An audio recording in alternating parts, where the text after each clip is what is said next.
কুর্স্কে ইউক্রেনীয় বাহিনীর বিরুদ্ধে হামলার তীব্রতা বাড়িয়েছে রাশিয়া। ইউক্রেনের পূর্বাঞ্চলেও ইউক্রেনের সেনারা চাপে রয়েছে বলে জানিয়েছেন দেশটির সেনাপ্রধান।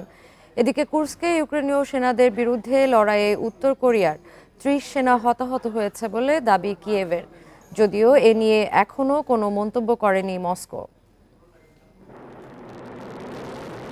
কুর্স্কে ইউক্রেনীয় বাহিনীর ওপর হামলা জোরদার করেছে রাশিয়া। ইউক্রেনের সেনাপ্রধান ওলেকজান্ডার সিরস্কি বলেন, রাশিয়া উত্তর কোরীয় সেনাদের ব্যবহার করায় বড় ধরনের ক্ষতির মুখে পড়েছে তারা।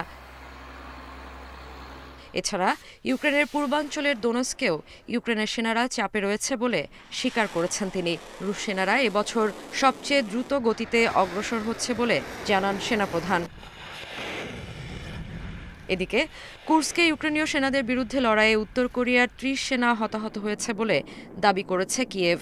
১৪ ও ১৫ ডিসেম্বর এই হতাহতের ঘটনা ঘটে বলে এক বিবৃতিতে দাবি করেছে ইউক্রেনের সামরিক গোয়েন্দা সংস্থা।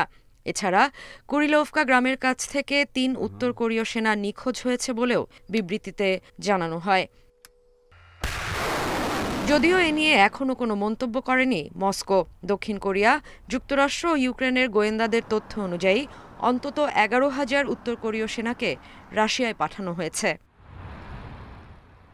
এদিকে যুক্তরাষ্ট্রের বদলে এখন থেকে ইউক্রেনকে দেয়া পশ্চিমা সামরিক সহায়তার সমন্বয় করবে ন্যাটো। ন্যাটো বিরোধী ডোনাল্ড ট্রাম্পের প্রভাব থেকে সহায়তা ব্যবস্থাকে সুরক্ষিত রাখাই এর মূল লক্ষ্য। এই পদক্ষেপে রুশ আগ্রাসনের বিরুদ্ধে ইউক্রেন যুদ্ধে ন্যাটো আরও প্রত্যক্ষ ভূমিকা রাখতে পারবে বলে ধারণা করা হচ্ছে।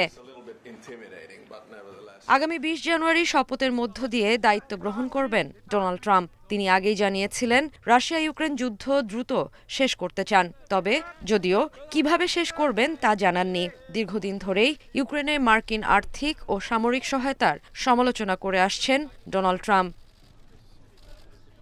Sadia Afrin, independent news.